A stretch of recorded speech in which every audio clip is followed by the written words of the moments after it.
Hi all, it's Kimberly. Welcome back to the Illumined Guru. Some of you may find this video and may have never watched me before or watched this channel before, so I'll talk to you a little bit about who I am and then we'll dig into the discussion. So I decided to make this a YouTube live in case anyone was watching who wants to chime in on this topic. I'm gonna actually, while I've got this going, I'm going to sign in on my computer desktop so that I can see the comments that come through so I can chime into them. So I'm going to just go over there now, and I guess I'll start watching as well. Okay, there we go. All right. So now there's going to be an echo. All right, I guess I can't do that. All right, so if you have comments, just go ahead and type them in.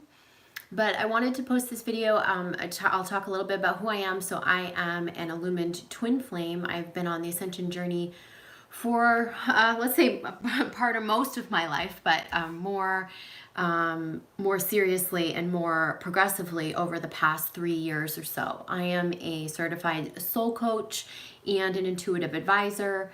I do intuitive soul coaching on my website, theilluminedguru.com. I work with hundreds and thousands of twin flames around the world who are waking up to higher consciousness and also to their healing.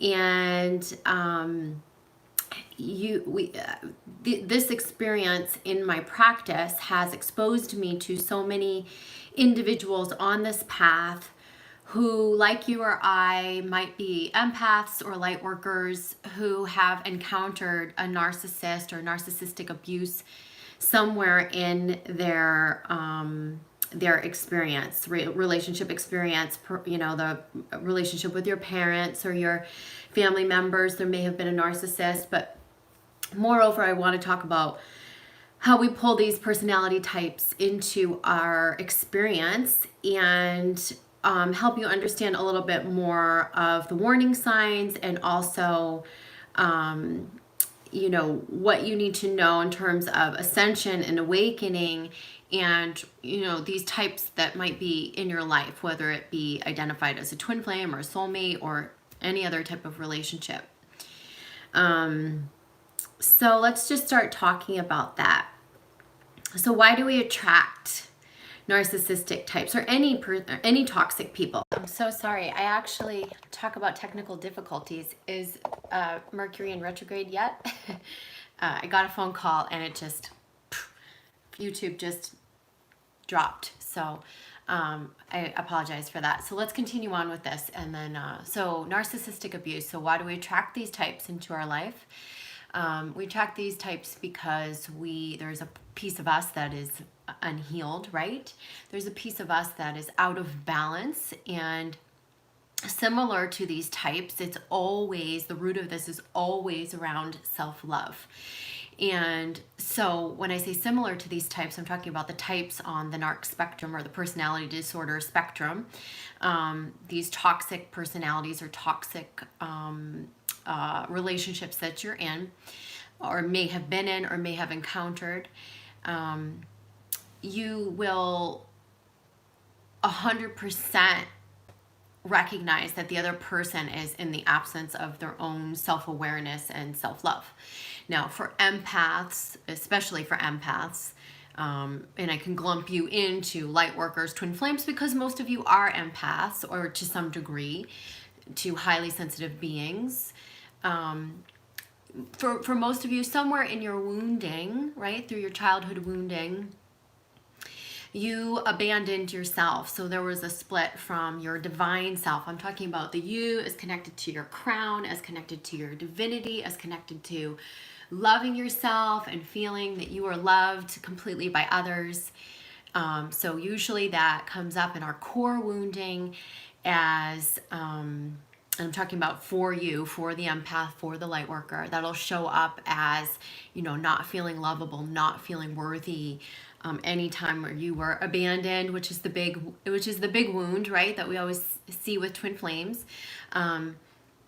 that at that time, whether it was at age 3 or whether it was you were an infant and this was more, womb or early childhood trauma, or whether you were 6 or 7 years old, or if you were 14, the abandonment, those wounds, those core wounds, which most did happen prior to the age of 8 for most of you, but they'll keep getting reinforced. So once there is that belief in there, like,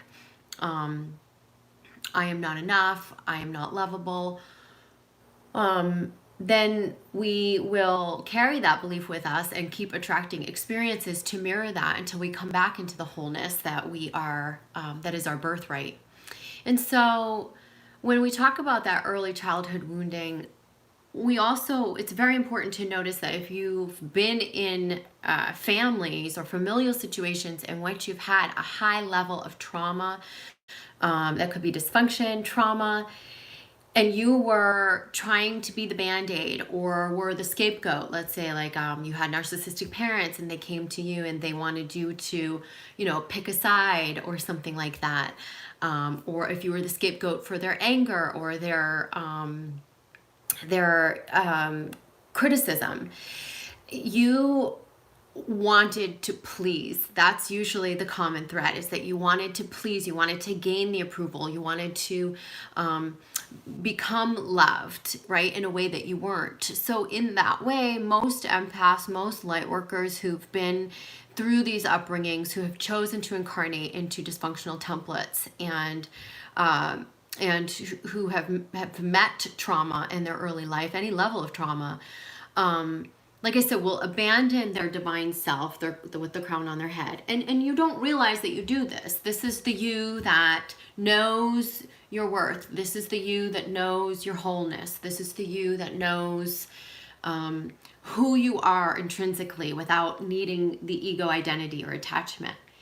That piece of you gets all fractured, misconstrued, and through that wounding, you will tend to, and some of the tendencies for empaths are to overgive, to be the Band-Aid, to want to fix others, right? Which could be part of these familial patterns. To want to fix others, to really put others ahead of yourself, to not have a strong sense of boundaries or your own self-worth, and then therefore not be able to put up healthy boundaries with others, to feel like you need the love, to feel very threatened when someone is leaving you, because again, it threatens that when someone stays, that's the indication to you that you are lovable because you're lacking that love within yourself. So when someone leaves who you've been depending on for that love, then you are left with that hole within yourself, which is sometimes that pit or that empty feeling. It's that crazy grief that we feel when we feel abandoned, right? And so it's important to see that all of this comes from separating from your divine self. Now, this is not something that you did consciously. This is not something that most people are even aware of until they start doing some of this ascension work, this healing work.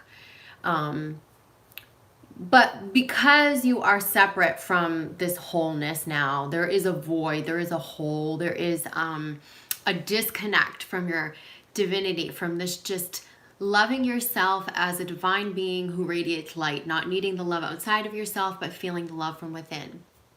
Well, this is where that wound is, and that wound becomes an energetic point of attraction. So the law of attraction is at play with that wound. Now, some of you have carried these wounds for years and years and years. Maybe you've dug into them, but not enough to bring it into the light and to integrate and to heal and integrate, I should say. So what will happen is you'll keep attracting in situations, partners who are mirrors for this, okay?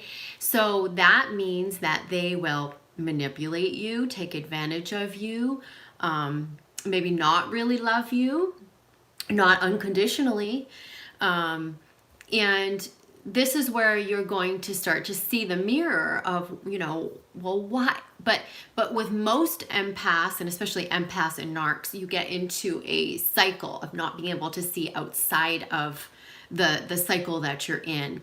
And these are pain recovery cycles. So it's usually that when we meet up with a narc and we'll talk about what those symptoms are, or someone that even has just small degrees of narcissism, or maybe a covert narcissist, maybe not overtly narcissistic, that when we pair up with these types, you will be stuck in pain recovery cycles for a long time, because it's the gripping pain to let this person go and be faced with that hole from within, where we have to, or will be forced to, through our pain, to reconnect with our divinity. And I know that many of you on this journey have already been doing that reconnection work, but I'm speaking to those that maybe who haven't yet, or maybe could just relate to this journey, to this plight.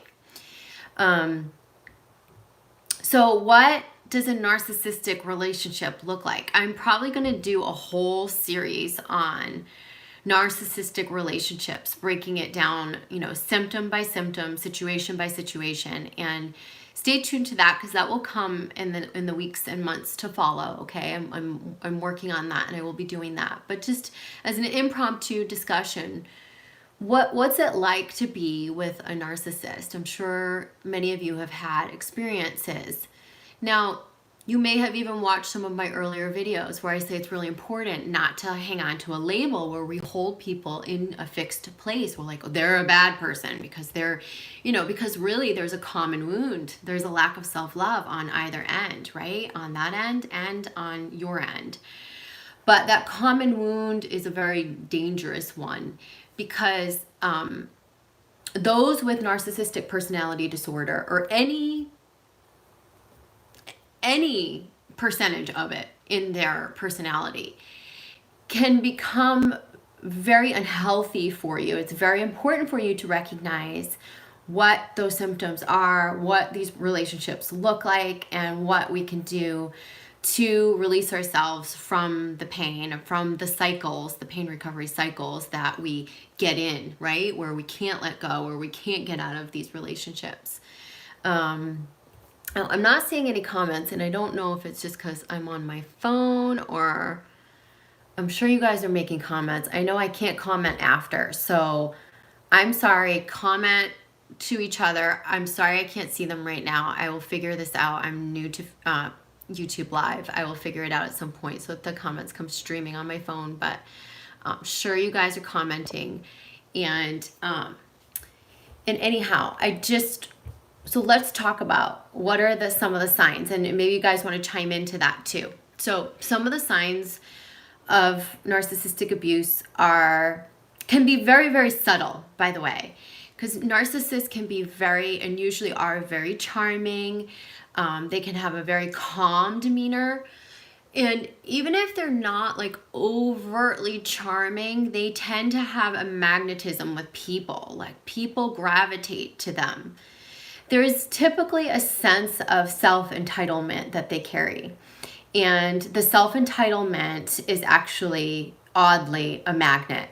And that's because they're convinced of their false worthiness so much that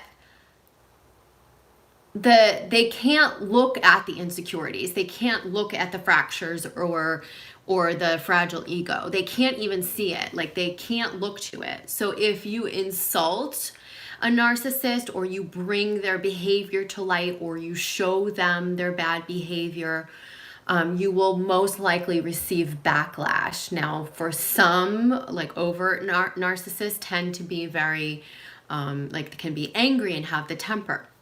For covert narcissists, at least in my own experience, I would tell you that they tend to just be more vindictive, more manipulative, right?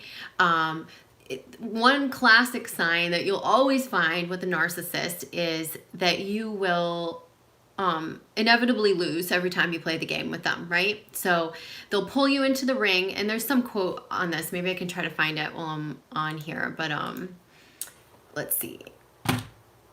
I want to find this quote for you guys because it's just so true. Let's see.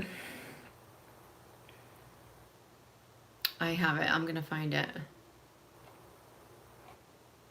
It's about don't play with a narcissist. I'm sure you guys have heard it. Hold on, let me see. It's like don't play in the mud with a narcissist.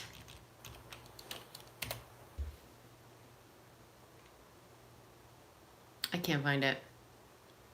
But the gist of it is that don't play in the mud with a narcissist because inevitably you will be the one who gets dirty. And that is so, so true.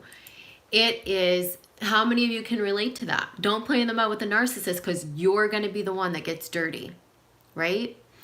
And they're going to be the ones that win. So narcissists are very good at turning the tables. So making you feel crazy and making you feel like you're not in your own right mind. Narcissists don't have their own stories. I can say that. So someone who's highly narcissistic or up there on the spectrum is going to be always using pieces of your energy and your story. So for example, if I was in a narcissistic relationship and I said, oh, you're the worst, you're the worst, you're the worst person I've ever met. This is just a horrible relationship for me. Like that would be the truth, right? But how dare you say that to a narcissist, right? So the narcissist will look at you and go, you are the most horrible person I've ever been in a relationship with. You are so unhealthy. And they'll turn the tables right on you. It's almost like they take exactly what you're saying and they copy you and then they project it onto you. Because they cannot see it within themselves. They can't. It's almost like narcissists hold this huge deflector in front of them. And everything you say deflects off of them and onto you. Okay, it's kind of like that. Remember when you were in school or in grade school and there was that annoying little saying? It was like, I'm rubber, you're glue, or I'm rubber, you're glue. You know, whatever I say bounces off of me and onto you, or whatever that saying was. It's just like that. That is exactly what it's like to be in a narcissistic relationship. Narcissists are very, very paranoid. They will, because of the deep insecurity that they completely have no awareness of or fail to see within themselves, cannot look at, cannot see. They carry the insecurity with them and will punish the person that's in the relationship with them. So that will come out as deep, deep insecurity, being extremely controlling, wanting to know where you've been, being extremely paranoid, making up false scenarios about where you've been or what you've done or who you've gone somewhere with. They might go off the deep end, so you might see like actual physical ramifications of these stories that they fabricate in their mind. It's all part of this delusion because they're unable to look at, it's almost like their insecurity is always here. This lack of self-love is always right here. It's like right close to them, but they cannot turn and see it. They can't. So you are standing in front of them as the empath with this wound, this deep abandonment wound and this hole in your heart where, you know, maybe your father didn't see you like you were supposed to and your mother didn't nurture you or love you like you needed, or maybe both your parents left, or, you know, maybe you have these deep, deep wounds around being loved, or maybe you just grew up in a home that had high levels of trauma or dysfunction and were always band-aiding and worrying about fixing and helping everyone else. Well, there you bring your wounded self into these relationships and you find yourself standing in front of someone who cannot look into their own mirror, who cannot see themselves. They cannot look. They are absolutely incapable of seeing. I will say that again. They're not capable of seeing themselves. And so depending upon where they are, on the narc spectrum or in the personality disorder spectrum, they may have bits of empathy and compassion. They may be able to feign or pretend around empathy or compassion. They're really good at doing this. They're really good at picking up on your emotions. And even covert narcissists are always highly sensitive. So you'll find they'll cry at sad movies. They'll be really highly sensitive at times where you're like, it doesn't seem congruent. And so this can all trip you up because you look at this person and you say, well, why are they so highly sensitive? How can they be so sensitive? How can they be so attuned? Well, how can narcissists be so in tune? Many times we empaths and those along this journey pair up with narcissists because it feels like a deep, deep soul connection. The thing about a narcissist is he or she is always feeding off of your energy. And so they feed off of your fear.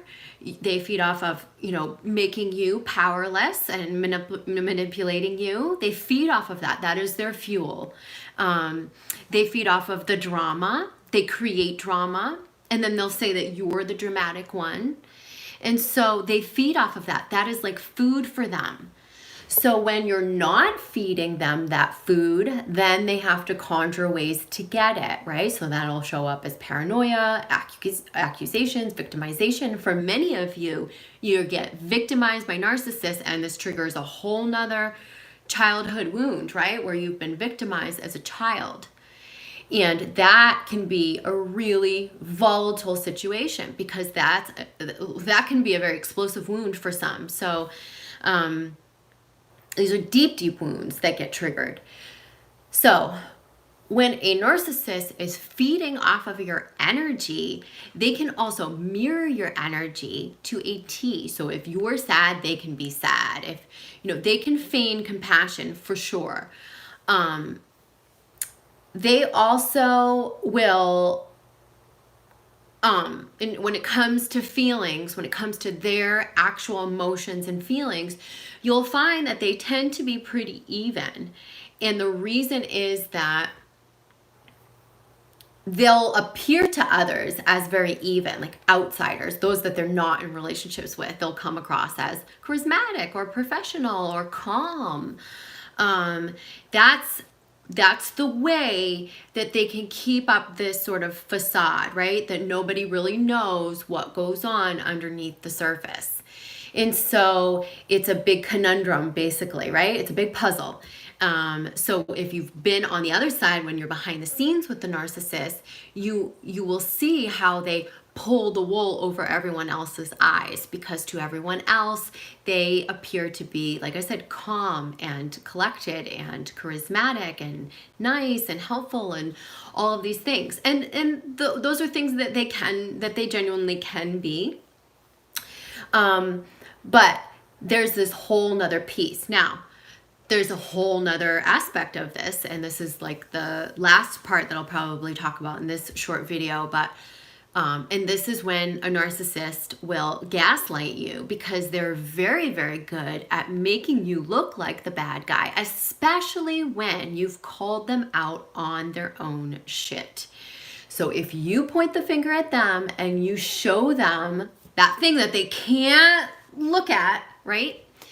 Then they're going to take their big mirror deflector and they're going to deflect it on you. But they're not going to just deflect it and project it on you and make you out to be the crazy one. But now they're going to smear your name all over town into your friendships and your community, and they're going to make up stories. And their ego has to do this to protect itself, because their ego is so fragile that it cannot stand to see that it might be them in any way. Now, a healthy person is going to be able to listen to you if there's something wrong in your relationship, if you feel like a boundary has been crossed, if you don't feel good about something that's happening in a healthy relationship. A healthy partner will be able to hear you. They will be able to listen to you and they will be able to find solutions to the problem and via their own self-awareness, okay? With a narcissist, it's completely different. All the bad behavior gets turned on you. It's almost like a spectacle is created around you. You become the distraction. You become the cause. And the thing that you were originally griping about, the actual root cause of what you actually felt wronged for or hurt for, that gets forgotten because they're so good at creating the spectacle around it. So the original thing that you may have gone to your narc and said, hey, I really didn't like the way you talked to me, or I really didn't like that, like you accused me of this. Now it gets all pushed onto you. It becomes your fault. You're the one that was cheating. You're the one that was, talking in a negative way. And then it becomes such a spectacle that you actually go in such a tizzy that you forget what the original gripe was, right? You forget your own value. You forget your own worth or your own morals that you were standing up for, because then it becomes a matter of just trying to calm the narcissist down, trying to win their love back. Narcissists are famous for silent treating people. They will silent treat you all day long for days, weeks on end. They will throw you crumbs, right? And then it becomes a huge, huge power struggle. So they feed off of you groveling and groveling after them. They feed off of that. So it's actually like you're taking food and putting it in their mouths when you do that, when you chase after them. So this is where it becomes very blurry, because many of you feel that your narcissist is a twin flame. And I can understand that, because there's so many aspects of a twin flame connection that would mirror aspects of, an unhealthy narcissistic relationship. So let's talk about that. Let's talk about runner-chaser cycles. So in runner-chaser cycles, we often have someone with in the Ascension Journey with a closed heart chakra, someone who's not willing to look at themselves all the way, and who may be running from seeing the mirror reflection, and maybe doesn't want to commit, or just doesn't want to look at themselves, or doesn't want to deal at this time. So you'll have them running away. Now, this is very similar to when a narcissist will put the wall up and silent treatment you, or turn their back on you, or discard you, which they're famous for, right? Just discarding you. So this can mirror that. Also, the way that they assume your emotions and take on your emotions, and the way that they read feelings and observe people, because that's how they manipulate. That can create a false sense of connection. That actually can really mirror connection. And you are no fools if you have ever thought that, you are not a fool if you were in this situation, or are in this situation, or have been in this situation, and you thought this was genuine connection. Guess what? So many people do. And the thing is it is genuine on your end, okay? So you cannot feel bad about yourself for that. You can honor yourself, but the lesson for you is to love yourself more, to be able to recognize that you are indeed in a relationship with someone with narcissistic tendencies, and to get away from this person. Because I will tell you that you will not be able to sustain your alignment and find your own healing, and do the integration, and come into your full self-worth, and come into that connection with your divinity that we talked about earlier. You will not be able to do that while you are still standing in front of the narcissist. You may be able to step away and do some of that, and then come back in to kind of see the reflection of how healed you are or not, but you will not be able to sustain it until you are away from the narc. And so you'll keep going on those pain recovery cycles, right? You'll keep kind of trying to please the other person. You'll keep kind of groveling after them. You'll keep running after them. So how do you, and again, I will post a whole series of videos that really breaks all this stuff down. I'm just talking in general right now, and wanted to start a conversation on here. So how do you get away from a narcissistic relationship? Narcissists, like I said, love to gaslight you, love to spread rumors and make up stories and put you in a bad light. So you have to be really strong within yourself, in your own resolve, and also knowing who you are and that you're a good person from within, and understanding that you have lined up with this energy because of a product of something that was lacking or missing within you. Once you see that, and once you give yourself the permission to acknowledge that, then you know fully it is not you who is inflicting the pain. It is not you who's done something wrong, okay? The only job that you have to do from there is to find the space, to step away, to come into alignment with you, and to heal from this relationship, but also to heal at a deeper level, like heal at the core, those core wounds that had you lining up with the narcissist in the first place. It's so important that we don't just say, okay, I'm away from the narc now, and yeah, I'm doing all this stuff to make me feel good, but you never address the root issue or like the inner child wound that, and then you'll end up attracting in another narc. It may not be the same level of severity or the same intensity, but it will keep showing up as a pattern until you get to the bottom of this and really understand, bring that awareness forward. So how do we leave narcissists? So it's not easy to leave a narcissist because you will feel a soul grip, just like you would in a twin flame relationship. There is a soul grip.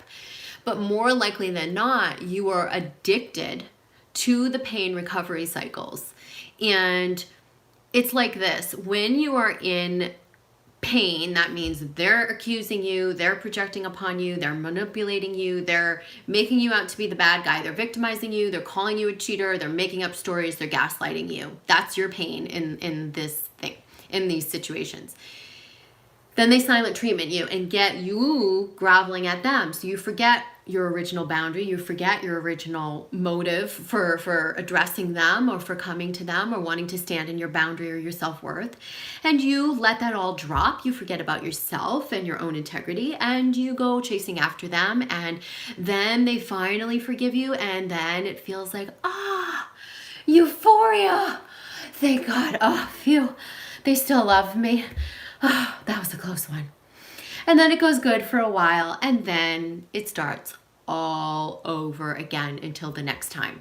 And with narcs, it can be a weekly basis, it can be a daily basis, it can be, every so often, but inevitably it rears its head again. And so you become addicted, your nervous system becomes addicted to those pain recovery cycles.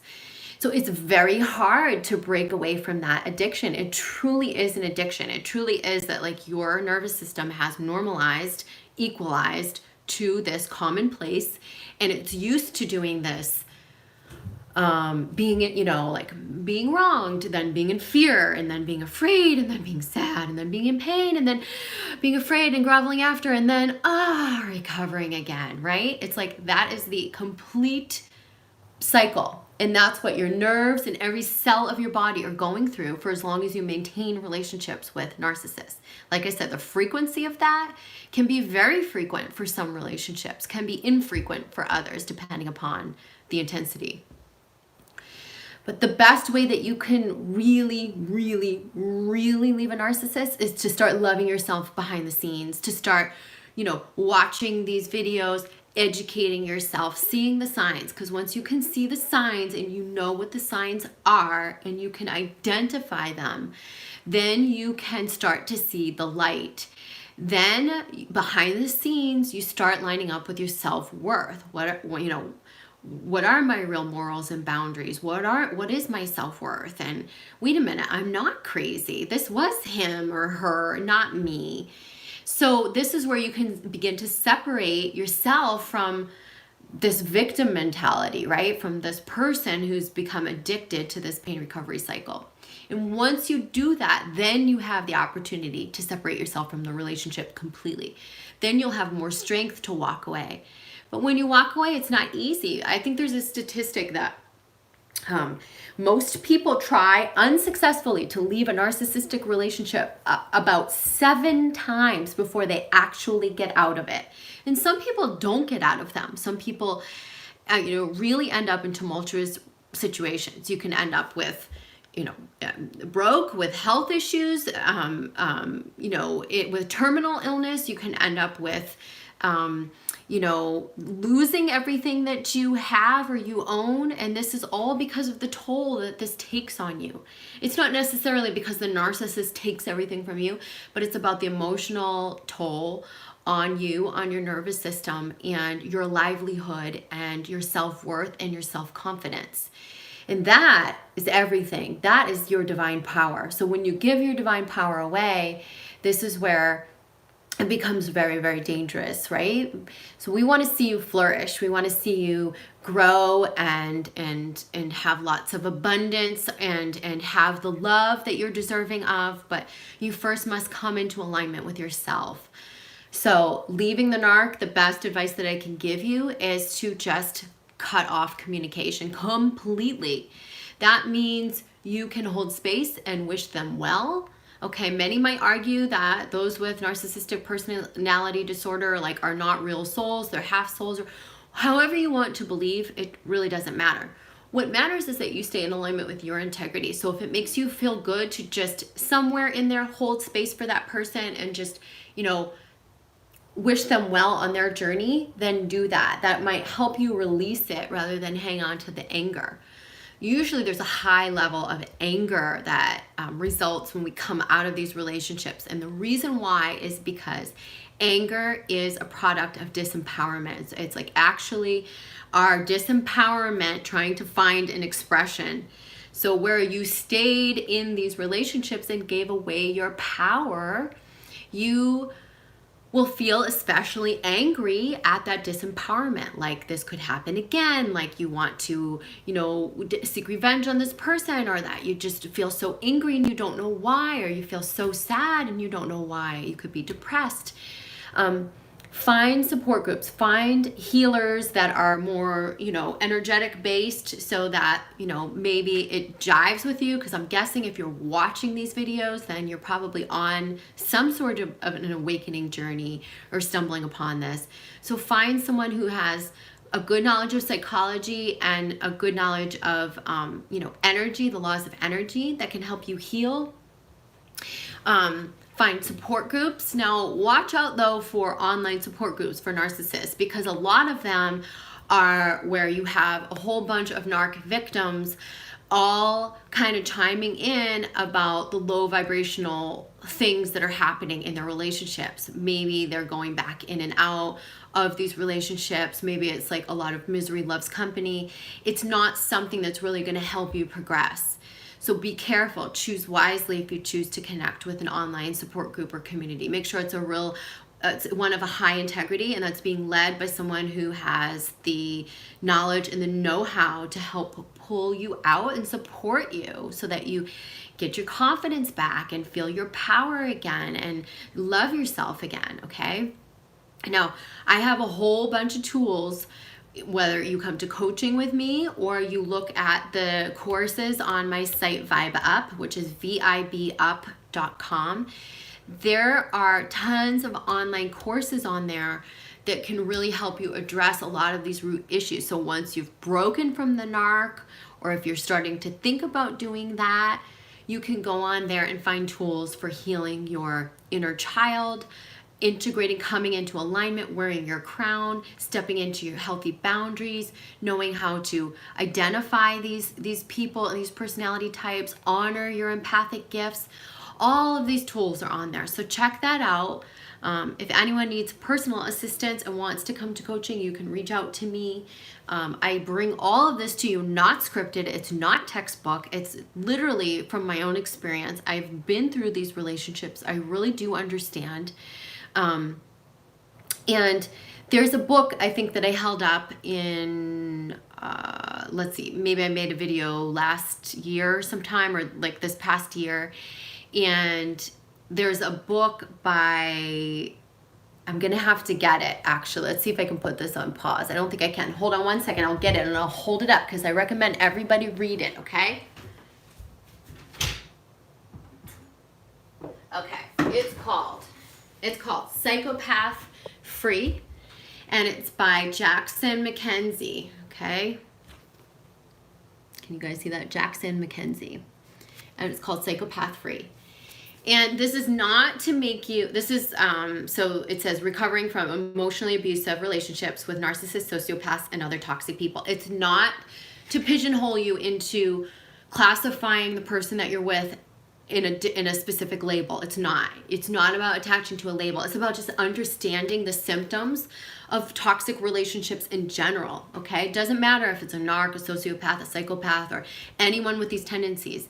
This book will give you the textbook definitions and help you understand and identify and really see what are the typical traits, what are the symptoms. This will help you separate the forest from the trees, okay? This will help you really be able to see clearer once you have these tools, and then you can decide for yourself how you want your healing to progress as you come back into yourself, and who you're going to choose as your healers and your support groups and so on and so forth. But don't go it alone. Please don't go it alone. Find others that are going through this. I can tell you firsthand that I work with hundreds and hundreds of twin flames and beings on the Ascension Journey, most of which are empaths. And I could say out of 100% of my clients, probably 98% have been or are in narcissistic type relationships.